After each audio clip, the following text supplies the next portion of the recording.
PNR Networks is a member of Patreon. Show your love for our shows by joining our ongoing fundraising campaign and get some fantastic perks in return. Check it out and become a Patreon sponsor. You can sign up at patreon.com, patreon.com/PNR Networks. And thanks for your support.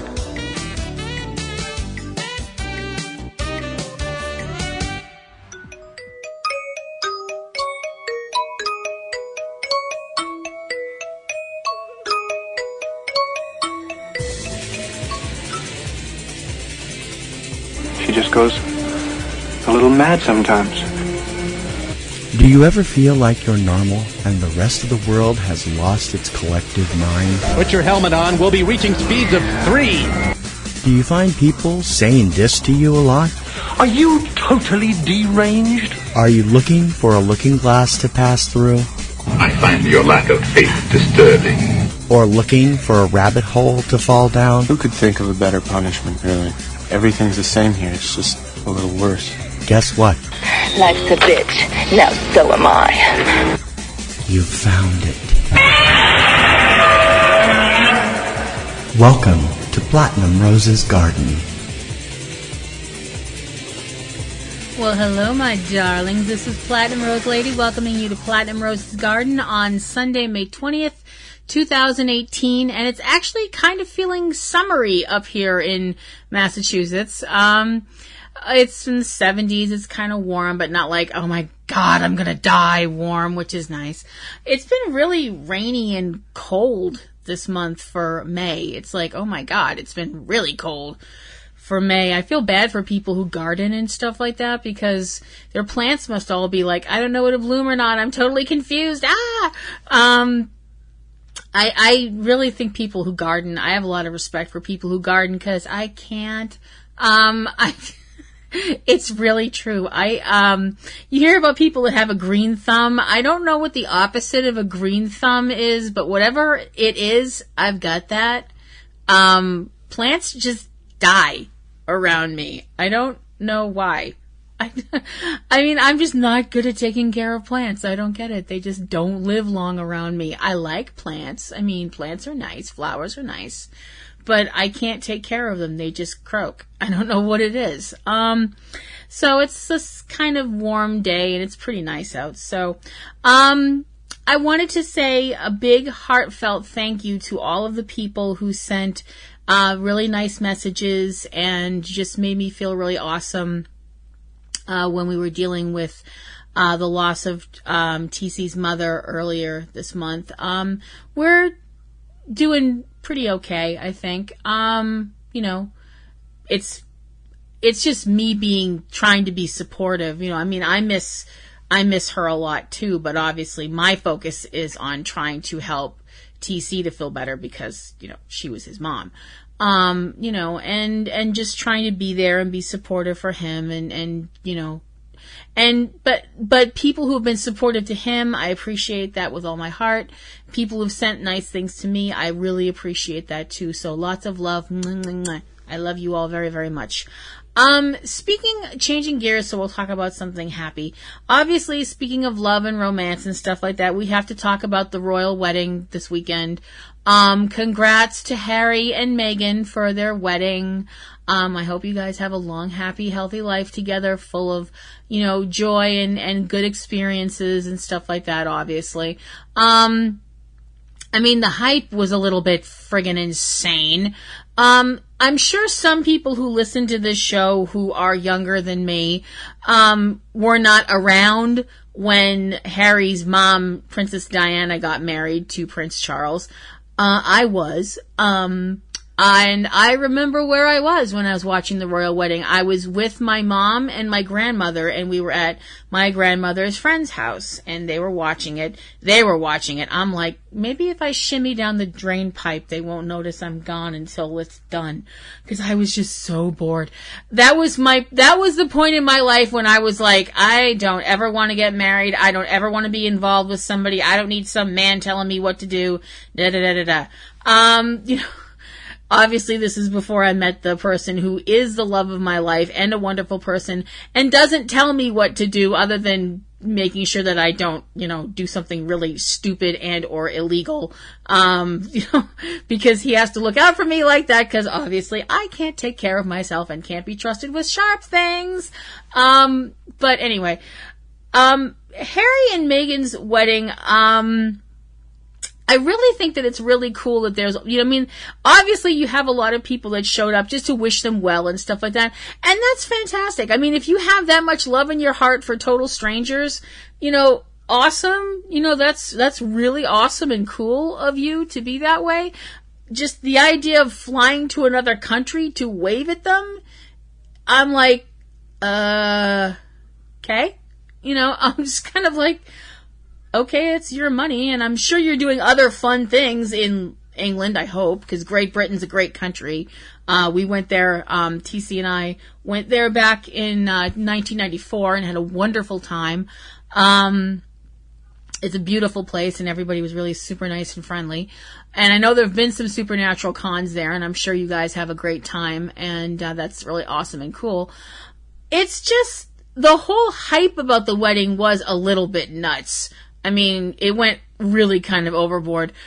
I would like to bring up something, and I kind of tweeted about this simply because I thought it was, I think it's such an odd phrase. They were talking about, a lot of people were talking about, people were like talking, the minutia of the wedding, this, that, the other little tiny detail thing. And they were talking about the wedding cake. And, eOnline ran an article about the wedding cake, and they were talking about how the cake was too pretty to eat.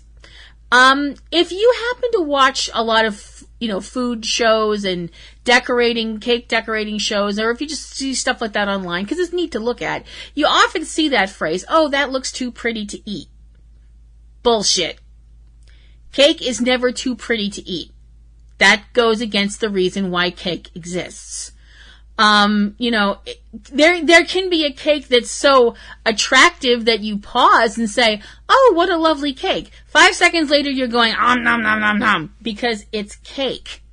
Come on. I mean, it should look pretty. Obviously, nobody wants to eat a cake that looks like, a hot mess or, flaming trash fire or something like that. But, it's just a simple fact. Cake is meant to be eaten. If you don't eat the cake and you just sit there and stare at it, you make the angels cry. And it brings ants. So, look at the cake, admire the cake, but after you admire it, for goodness sake, eat it. There's no such thing as food that's too pretty to eat. That's stupid. That goes against the entire purpose of it being food.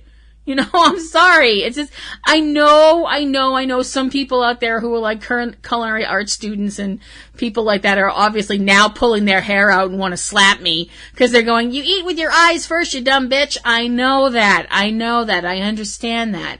But the thing is, when you look at food, if it looks that beautiful, it's supposed to look that beautiful and make you want to put it in your mouth, and eat it because it's food. Go back to the whole food is meant to be eaten thing. But that's just me and my weird ass opinion, which I know you guys don't really care about. You're here for my Supernatural episode recap because I know you all are.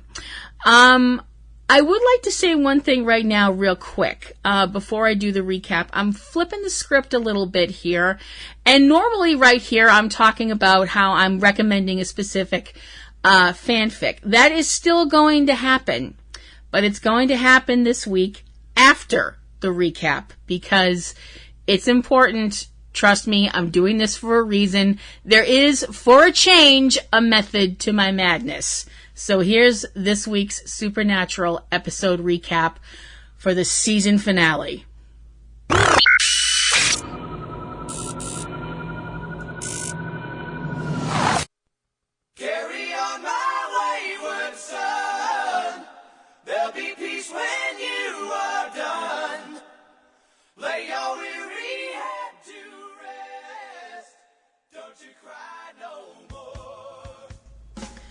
Season 13, Episode 23 of Supernatural, Let the Good Times Roll. And we start with what we have started with, every year. The road so far at the season finale. with the playing of Carry On Wayward Son by Kansas, and going through what happened this season. The fact that Sam and Dean and Castiel have been, in effect, raising Jack, the Nephilim, the son of Lucifer and Kelly Klein.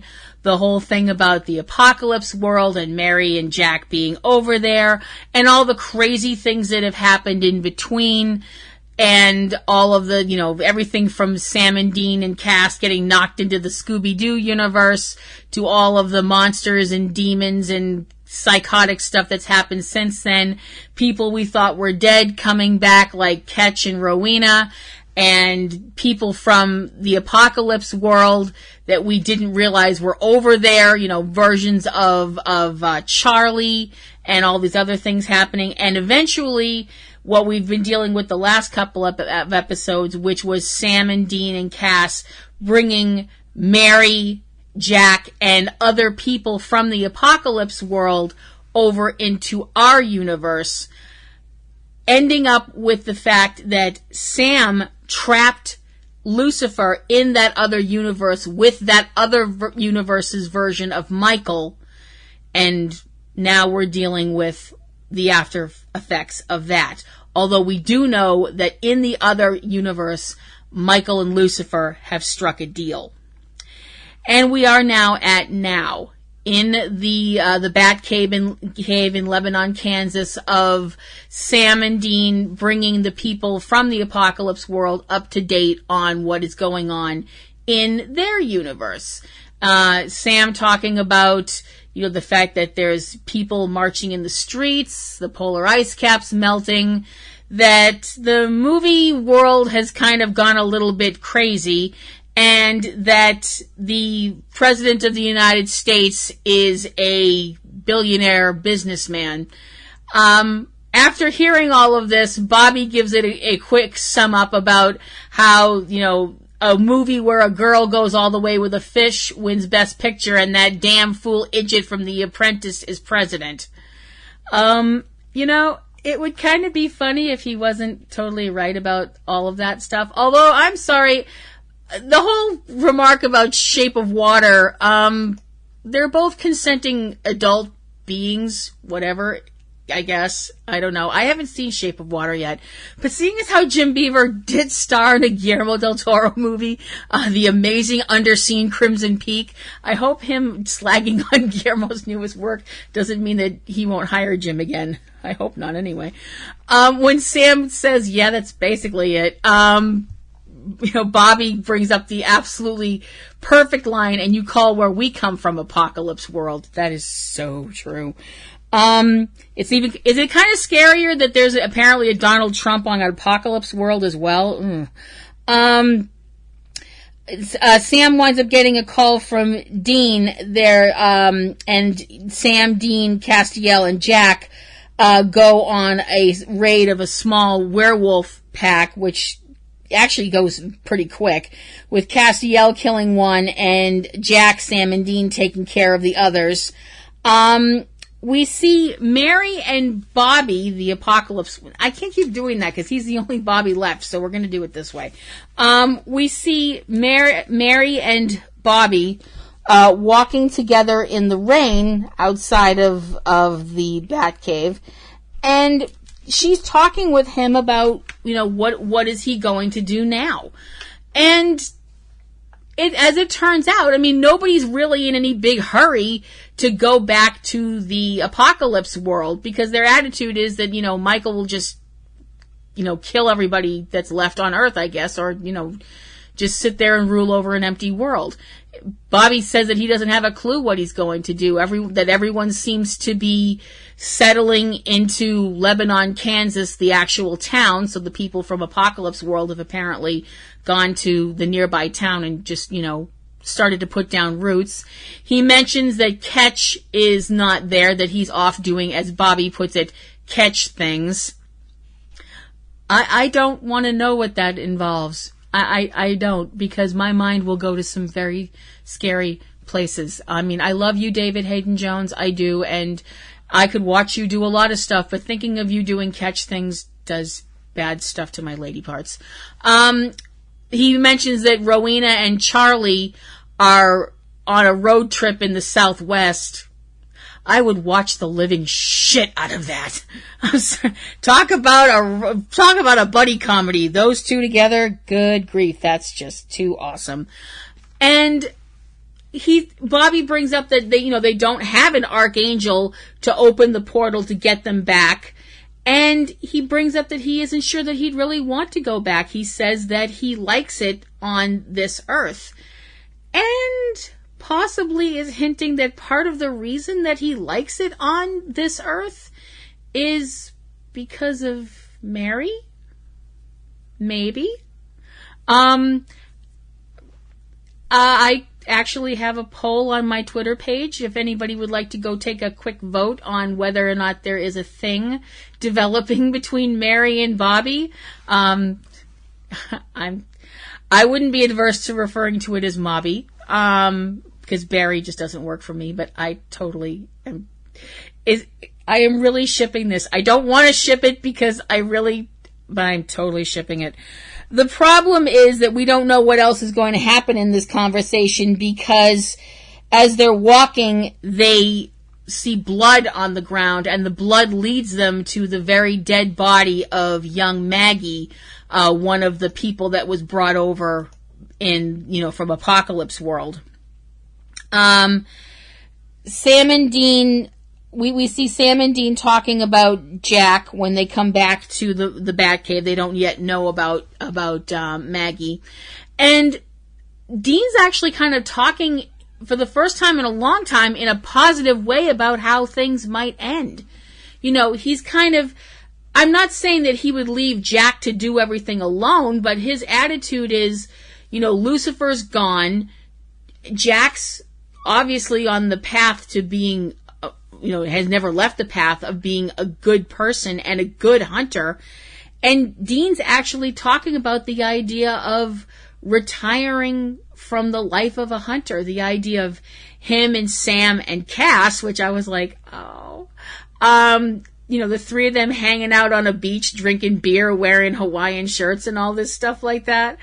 My heart completely melted. I may not be a Destiel believer, but I definitely have no problem with other people believing in Destiel, and I know some people took all of that stuff as a Destiel kind of a remark, and you could take it that way if you choose. I just think of it as Dean thinks of Castiel as another brother, and I just was all like, oh, bro feelings, yay.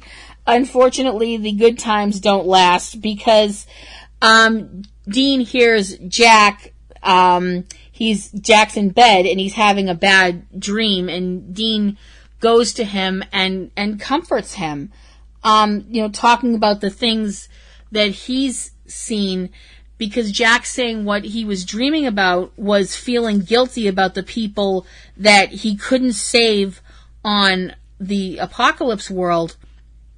And Dean, for once, isn't talking in like sarcasm and machismo and buck it up kind of stuff. He's actually talking from his heart and talking about how some of the dreams that he has, the bad dreams he has, they're also about people that he couldn't save. Now, think about that for a minute. Think about that. This is Dean Winchester. Dean Winchester, who was in hell for 40 years, being tortured, and what he has bad dreams about are the people he couldn't save. Is it any wonder that Sam and Dean are not only people that I want to do incredibly carnal things with, but they're also people that I respect and want to do incredibly carnal things with? Sorry. I'm a woman. I have needs. Don't judge me. And he's really being supportive with Jack, and he's really being kind to Jack, and he's being a father. He's doing what a father would do. I mean, a father would comfort their child when they're having a nightmare, and I just thought that was really, really beautiful. And he also, in a moment that I was like, okay, crying already, and we're only a few minutes into the episode, when he tells Jack, "Your family, kid." unfortunately, like I said, the good times don't last because Sam shows up at the doorway of the bedroom. He's looking really upset. And he tells Dean that something's happened, something bad. And they're standing we see them all standing around the body of Maggie. And from what they can tell, her death does not look like it was caused by any sort of supernatural attack. It looks like she was beaten to death. And unfortunately, beaten to death kind of doesn't really limit the, doesn't really limit the suspect pool very much. It's not like, it's not like finding a body that the throat's been torn out and the heart's gone or anything like that, The Winchesters talk with a friend of Maggie, and they find out that Maggie was actually going to meet with somebody last night, that she has a bit of a crush on a local boy named Nate. There's the sound of a rush of wings, and everyone looks up and realizes that Jack's gone. We cut to a local business, local gas and sip kind of place, and there's Nate. Nate's a young man, looks like a teenager, looks like a clean-cut, handsome young fella.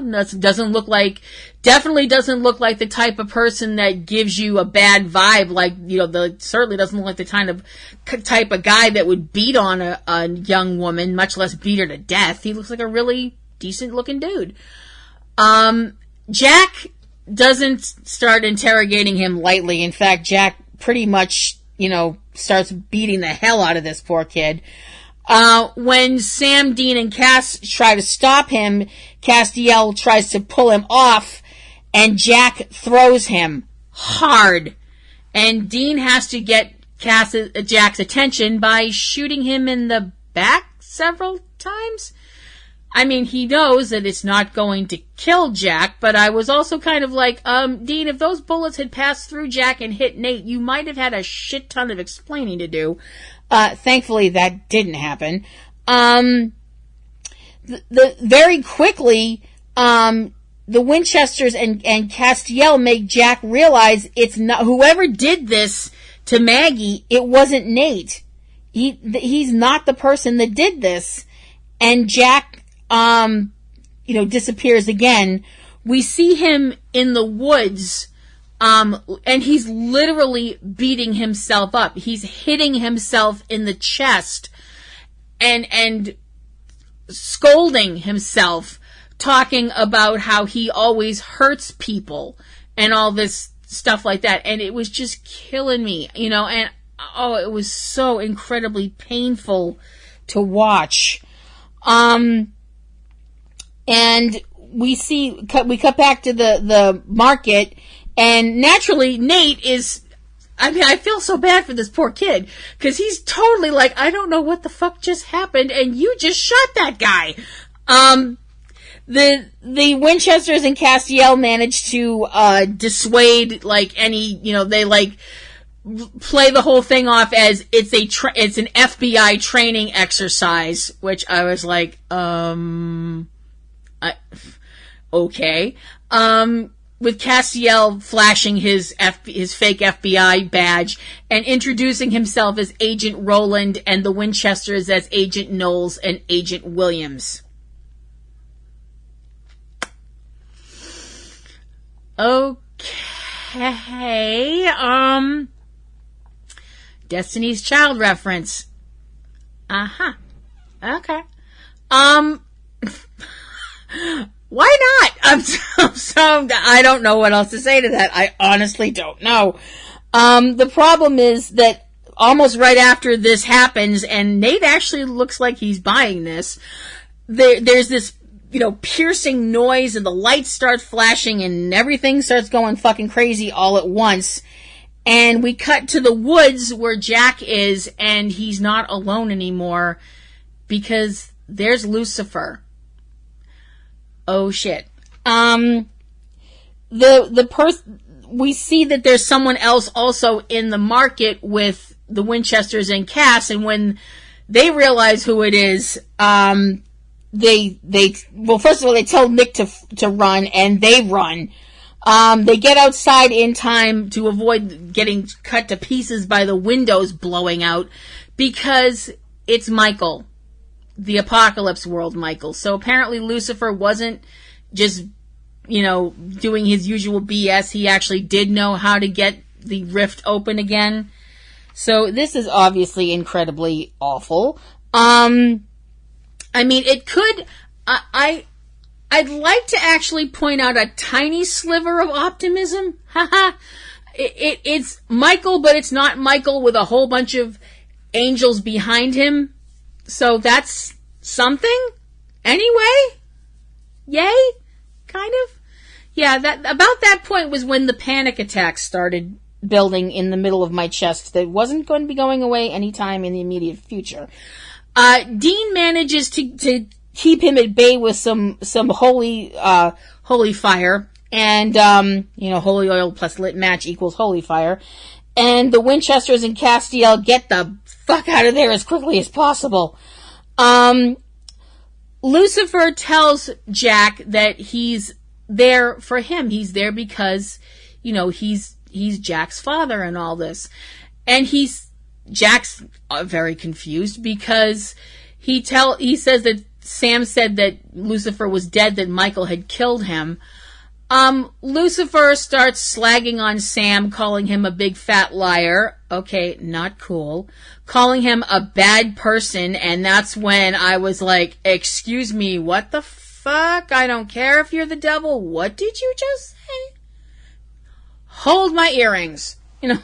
Hold my earrings. You start talking bad about Sam, the earrings come off. The shoes come off. I am ready to fight. And also calls him freakishly tall. Again, rude.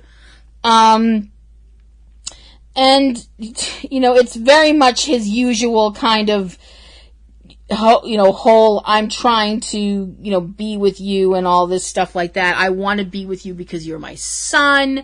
And all, I want to make I want to make a difference with you and all this stuff like that. We don't belong here. We don't belong with humans, and all this stuff like that. And you're not human, and, so on and so forth, and his usual whole thing that he's, been doing. And he asks Jack to come with him. He tells Jack that they should leave. Jack's kind of listening to this. Lucifer's saying that, there's a whole universe out there. Why should they stay chained to Earth, that they can go anywhere they want? And when Jack, in this incredibly sweet, childlike way, brings up Star Wars, Lucifer is like exactly like Star Wars. You want a lightsaber? I can make you a lightsaber. Heck, I can make you a Wookiee. You can't even make angels, which you said you could. I'm going, you're using Star Wars to try and get to this kid. I'm like, okay, the one thing that would go from turning me into upset into screeching rage monster, and you had to push that button. You actually had to push that button. And Jack tells him that yes, he will go. He'll go with him, but that Lucifer has to do something for him first. And as it turns out, Jack, sweet, wonderful, adorable, loving, kind-hearted, good Jack. The one thing he wants Lucifer to do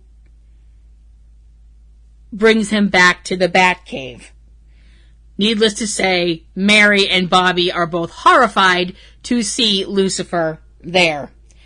Bobby, needless to say, calls the Winchesters because what Jack wants Lucifer to do is bring Maggie back. Maggie's body is on one of the tables wrapped up to be prepared for a hunter's funeral. He wants Lucifer, with all of this power that Lucifer says that he has, he wants Lucifer to bring Maggie back to life. The Winchesters and Castiel come back and find Mary, Bobby, and a resurrected Maggie, and Mary has to tell Sam that Jack is gone. And so there is a very quick plan of action of trying to figure out where the hell Jack and Lucifer have gone. And Mary asks the all-important question, how are they going to get Lucifer, how are they going to stop him? How are they going to get him away from Jack and protect Jack from him? Because he still hasn't figured out that Lucifer is not this I really want to be a father to you figure that he says that he is, Sam winds up questioning Maggie about her death. Which is an odd thing to, it sounds really weird to say it like that, but it's supernatural, so you get used to weird shit. Maggie says that she doesn't really remember anything. She was outside. The only thing that she remembers were her killer's eyes, the way he looked at her. And we see Jack and Lucifer somewhere else looking up at the night sky, and Lucifer still talking about this whole idea of that they can, go anywhere that they want in the universe. And Dean, we cut back to the Batcave, and we see Dean, Dean comes in, he says he's got the word out to Jody, who's going to get the word out to other hunters to keep on the lookout for Jack and Lucifer. Castiel says that all he's getting from Angel Radio is static. And all of a sudden, everything starts going crazy. The lights are going nuts. You can tell wards are collapsing and things are just going very wrong very quickly. And the Winchesters tell Mary, Bobby, and Maggie to get out. And the front door to the Batcave is rattling very ominously, and finally the door is off, and there's Michael, who winds up attacking the Winchesters and Cass. And Michael tells Dean about the deal that he made with Lucifer, so that, Lucifer would get his son back and Michael gets everything else. And while this is going on and Michael is beating the shit out of Dean, Sam starts praying to Jack. He's frantically praying to Jack, and hoping Jack will hear him. And Jack does hear Sam's prayer. And before Michael can strike the final blow, Jack appears and saves Dean from Michael, and then goes on to put a very severe hurt on Michael, like bleeding from the eyes, the whole 9 yards kind of hurt. The saying, beware the cute ones, there's a reason that saying exists. And the thing is, Jack finds out the truth from Sam, about the fact that Lucifer lied about the whole thing. The whole deal that he made with Michael, the whole thing, and finds out also about who killed Maggie. Because Sam tells him what Maggie said about her killer. The only thing she saw were his eyes, and that his eyes were like Lucifer's. And Jack, using his powers, literally drags the truth out of Lucifer in this really unnerving scene where he uses his powers and Lucifer's eyes are glowing this yellow color, and around his eyes are like these streaks of yellow, like the truth is literally being dragged from him. And Lucifer, in this very calm, almost kind of sedated voice, says that Maggie saw him while he was out scouting around outside. She screamed and he crushed her skull with his bare hands, and that he enjoyed it. And Jack says the two sentences that I was like, oh, thank you for finally understanding. He says, "You're not my father. You're a monster." And I was like, yes, thank you so much for finally getting it. Jack is completely enraged, and Lucifer, in anger, he says that he was really trying to, establish a bond with Jack and be a father to Jack and blah, blah, blah. But if that doesn't work, he'll just take Jack's power, and all of a sudden, a blade appears in his hand, and he cuts a hole in Jack's neck, and Jack's grace leaks out, and Lucifer quickly absorbs it into himself. And there's this huge flash of light. Lucifer kind of grabs a hold of Jack, and Sam, trying to save Jack, grabs a hold of the, I think he's trying to grab just Jack, but I think he also had grabbed Lucifer as well. And all of a sudden, all three of them are gone. And, Dean is completely fucking horrified and screaming for Sam. When we come back from commercial, we're still at the Batcave, and Michael's saying that Lucifer has won. And the next scene is in a church. I'm kind of wondering if it's the church. They didn't really make it very clear if it was the church where Lucifer first emerged from the cage way back at the end of season 4, beginning of season 5. I don't know. They didn't make that very clear. We see Sam falling face first on the ground of this empty church, and that he looks up, and there's a gloating Lucifer holding Jack, kind of holding up by the shoulder, and Jack's, looks like he's completely out of it. Michael tells Dean and Cass that it's all over, that, Lucifer has too much power now. With the power that he's absorbed from Jack, he's unstoppable. And Dean says, no, you beat him. I saw you. Michael's answer was, when he was weaker and I was stronger. Believe me, I'd love to rip my brother apart. But now in this banged up meat suit, not happening. This is the end of everything. And Dean says, no. What if you had your sword? Which at that entire moment, my heart completely fell into my stomach. In the church, Lucifer starts beating on both Sam and Jack, and then says that Jack is going to kill Sam. Dean explains, and we also get some flashbacks to season 5 stuff with Zachariah and Gabriel.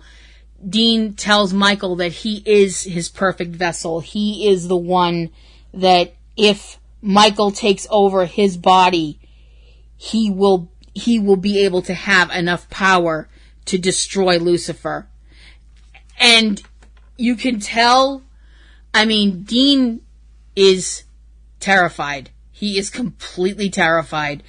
And you can also tell that Castiel is like, no, shit, no, fuck no, there has to be another way. Michael says that if that is true, then they do have a chance. And Dean says that he'll let Michael in, but that that he's going to be in the driver's seat. He's going to be in control.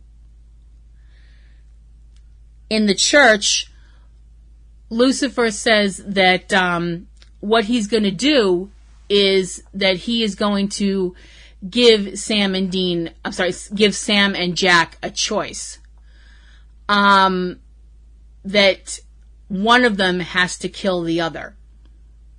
That if one of them doesn't kill the other, he's going to kill them both and end everybody. He's going to end the whole damn universe. Sam I'm sorry. Oh gosh, this was days ago, and just that image just makes me start. I'm sorry. Give me a minute. Sam picks up the knife and gives it to Jack and tells Jack to kill him. Tells Jack to stab Sam. Jack says he can't do that. And he starts to stab himself, telling Sam that he loves him. And then there's a bright light, and standing at the door of the church is Dean. But it's not Dean. I mean, it is, except for the fact that Dean's eyes are glowing and there's these wings behind him in shadow. And it's beautiful and it's terrifying at the same time. We wind up with an enormous air fight between Michael and Lucifer, because this is Michael right now, and Dean. And it's really well done. A lot of wire fu, which I know some people had a problem with, and I personally didn't. The thing is, the fight's not as cut and dry as Michael seemed to think it was going to be. And Lucifer is winning and almost beating Dean and Michael to death, until Sam grabs the Archangel blade, throws it into the air to Dean, who stabs Lucifer. At the same time, Lucifer is putting his hand on Dean's head, and you can tell he's trying to destroy Michael, because the light's like leaving Dean's eyes and his mouth and stuff like that. But at the exact same moment, Dean fatally stabs Lucifer. Lucifer screams and falls to the ground, dead.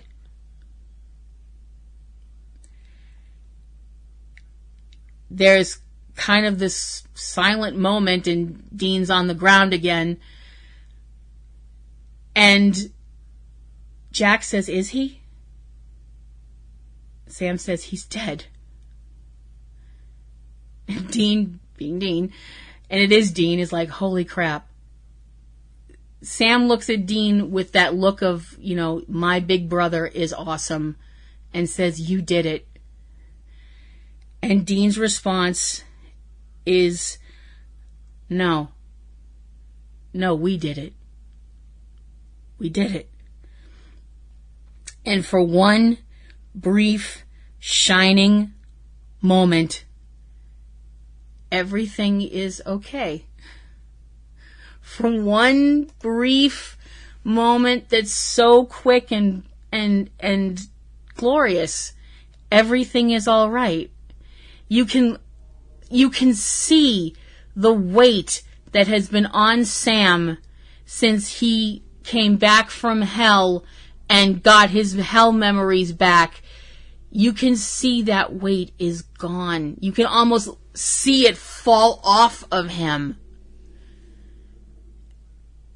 And Dean knows his brother is safe. And Dean knows the world is safe. And that Jack is safe. And that one moment when everything's right and pure and everything's actually okay pops like a soap bubble when all of a sudden Dean doubles over in pain and yells out that they had a deal. And when he straightens up, it's not Dean Winchester. It's Michael. Michael, very calmly in Dean's voice, says thanks for the suit and disappears. We cut back to the Batcave and we see Mary and Bobby finding Castiel, who looks like he's sitting. I can't really tell from the way the scene was shot if Cass is sitting on the floor. I think he is. He might be sitting on a step or something. He's not in a chair. It didn't look to me like he was in a chair. And the look on his face is destruction. The look on his face is someone whose heart isn't broken. It's obliterated. We see Michael in Dean's body walking down a street, just any old street in any old town, dressed in a suit. Not like an FBI suit, like their usual disguises, but a nice looking suit and this cap, and he looks right at us, and his eyes flash that angel light.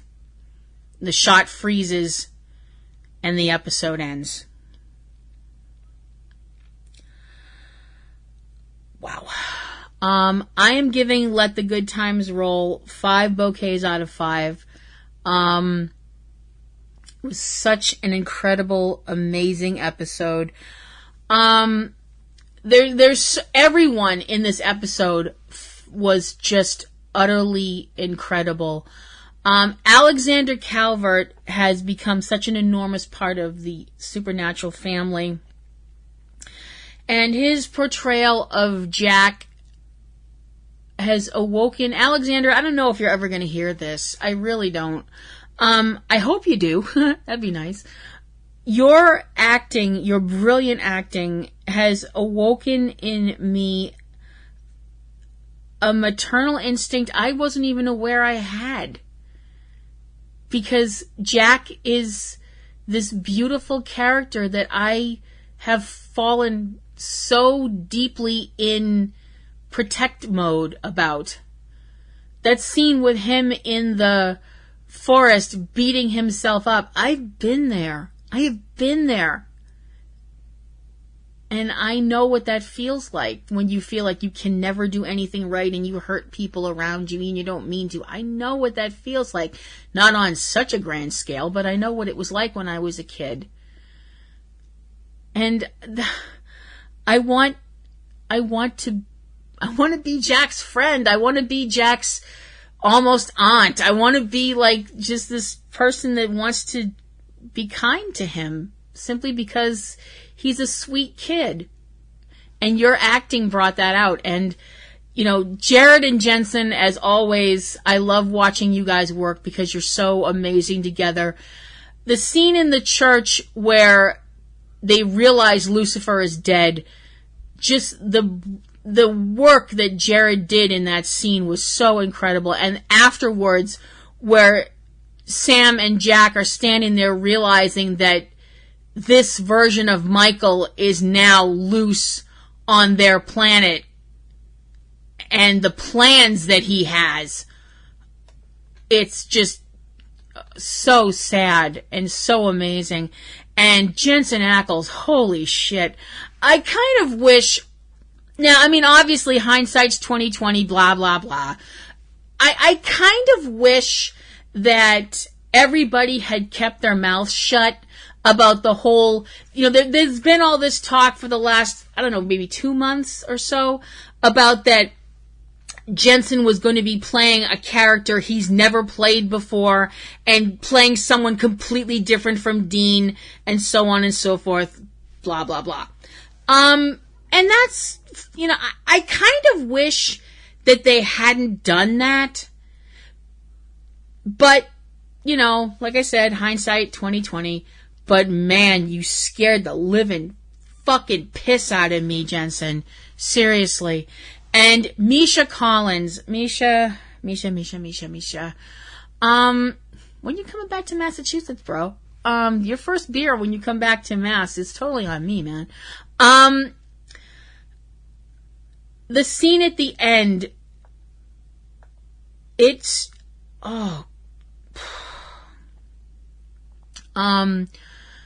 I mean, Castiel doesn't say a word, not a word, but it's so shredding watching, just looking, it's painful to look at how destroyed Castiel is. I mean, there's no other way to put it.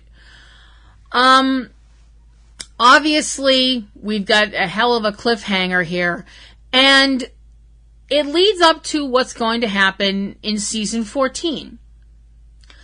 Quite a few people have said, we don't want what happened in season 10 to happen again. I.e., a lot of people felt like the Dean is a demon stuff got wrapped up too soon, because he was a demon for most of, all of 2 episodes and most of the 3rd episode. And by the end of the 3rd episode, he was cured.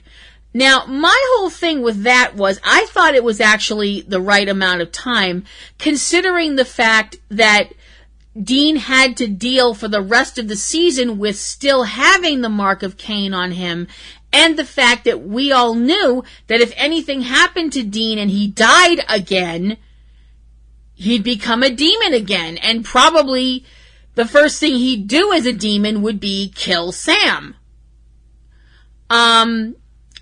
I thought the whole thing played out for just about as long as I thought that it should. But that's just my opinion for what it's worth. I have a feeling the whole Michael using Dean as a vessel thing is going to last a little longer in season 14. Do I want it to last the whole season? No. I really kind of don't. But we'll have to wait and see. Obviously, there's some other unanswered questions that we're going to have to wait till all the way into season 14 for them to get answered. What happened to NIL? Sister Joe, she's still out there running around somewhere. Did Jack lose all of his grace? Is Jack now just human, or is his grace going to come back? We know that grace does come back. Gabriel's grace was coming back. It wasn't at full strength yet, but we know it did come back. So is Jack's grace going to come back? It's just going to take time. We don't know. We'll have to wait. Are Ketch and Rowena ever going to meet up so that, this whole thing about Ketch looking for her can get resolved? Don't know. We'll have to wait. The fact that the fact that we'll have to wait is going to be a mantra that we're going to be saying to ourselves until October, whenever. Really kind of sucks donkey balls, but, we have to wait. Also, real quick, want to say, Mark Pellegrino, it was amazing having you back as Lucifer, but I'm really happy you're dead. I'm really happy your character is dead. Let me say, gosh, that didn't sound right. I'm happy that Lucifer is dead. I'm sad we won't see you on the show anymore, I'm assuming, and I hope we see you other places. But for once in your career, Mark, will you rescue a puppy for once in your career, please? Help an old lady across the street. I'd like to actually watch a show once and see that Mark Pellegrino's in the cast and not hide behind the sofa. I know you're very good at playing bad guys, Mark. I know. I get it. You're super crazy talented. But seriously, dude, for once, fucking rescue a puppy. Seriously, man. Just saying. Just saying. Sorry. I'm sorry. I actually did have kind of a panic attack after, and I'm not trying to say it in a flip way. To people who have panic attacks as something they have to live with, I'm truly sorry that you go through that. But I was trying to explain to my guy what happened in the show, and I could hear my voice, and my voice was getting higher and faster, and I was completely freaking out. And I'm having a panic attack. I really need to stop this. But it was, I thought that, season 13 I thought was really amazing. I can't wait for season 14. And, I will be back next week looking at season 13 in review. I hope you'll come check that out. I would also like to bring up a quick note. It's been announced that Supernatural will be coming out on Blu-ray and DVD on September 4th, so keep an eye out for that, with all of the amazing stuff that comes with it. And before I go, I mentioned that I did have a fanfic of the week, and I'm going to bring that up right now.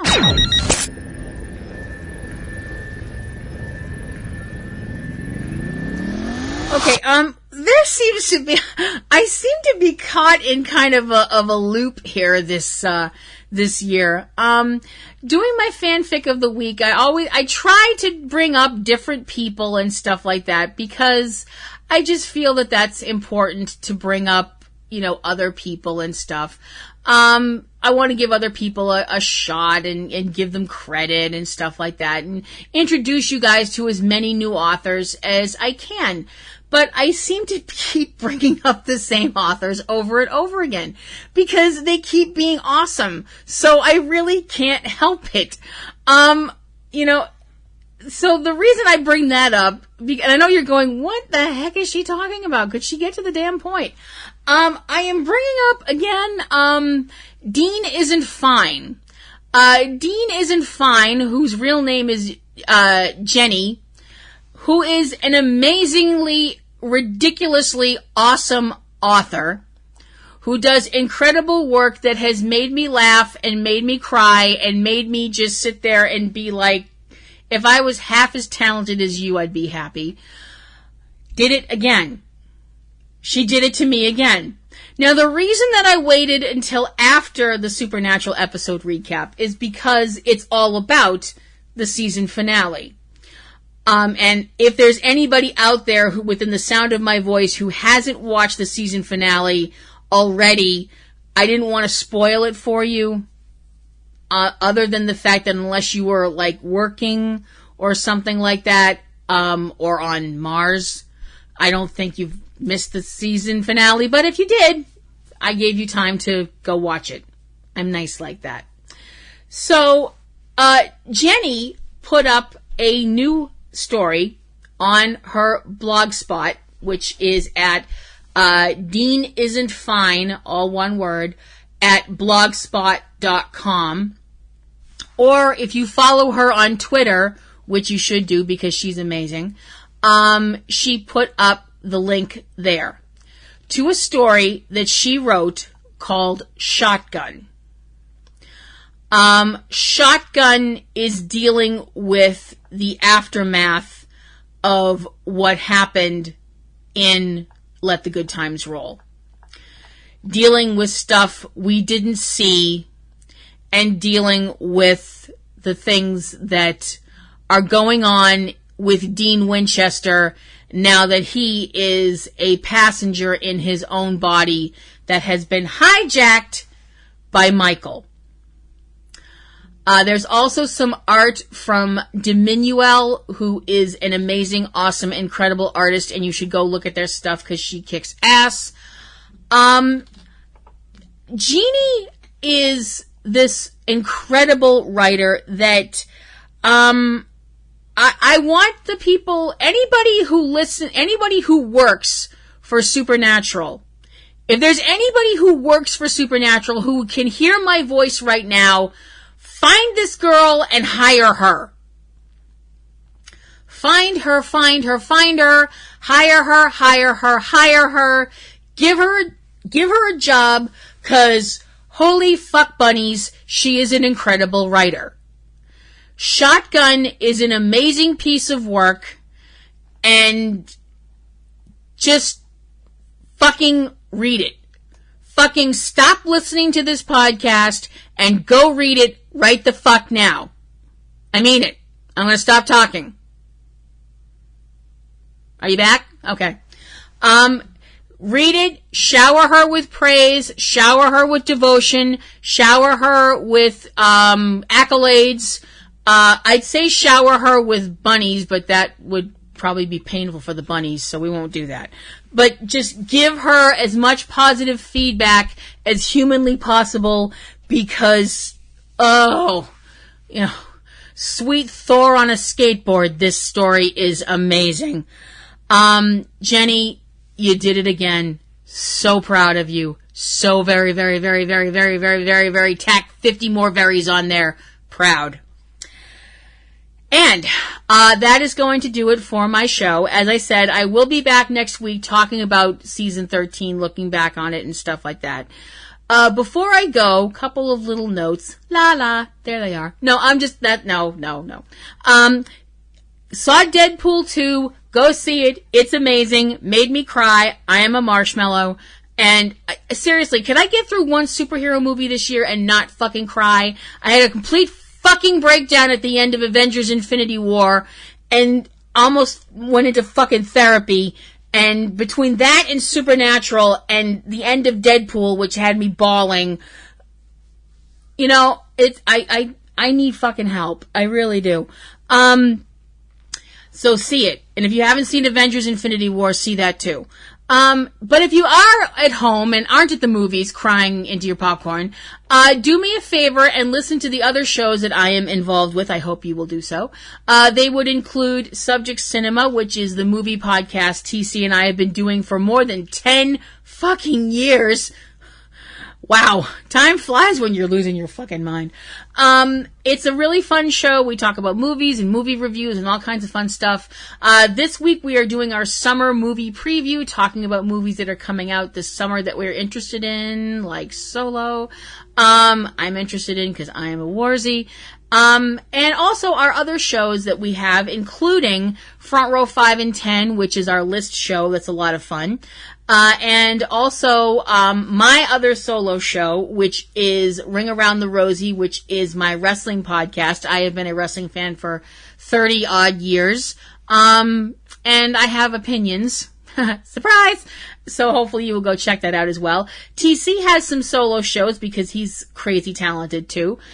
They would include Catastrophe Vortex, which is his show about disaster movies because he is a disaster movie junkie and loves films about things that are falling down, blowing up, burning down, or shaking, you know, so you can check him out over at Catastrophe Vortex. He has 2 mini shows called 3 Minute Weekend and Tuesday Digidex, which are all about new movies coming out to the theaters, to DVD, to video, to on-demand, all kinds of places so you know where to drop your coinage.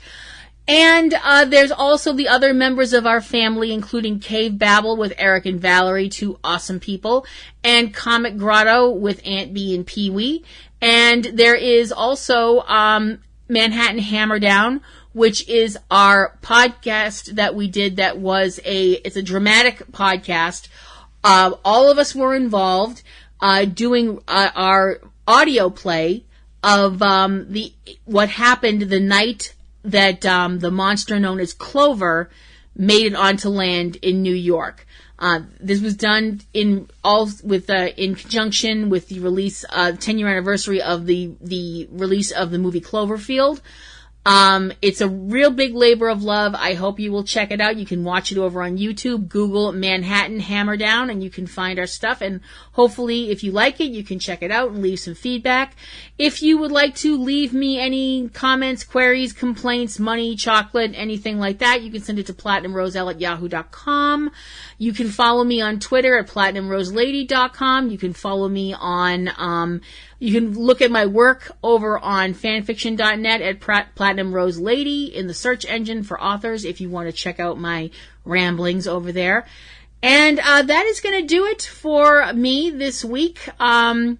I will see you guys back here next week for a look at the recap for season 13 of Supernatural. What a crazy ride, guys. This is Platinum Rose Lady signing off and reminding you to hug the ones you love, love the ones you hug, and take some time to stop and smell the roses. See you guys. Bye.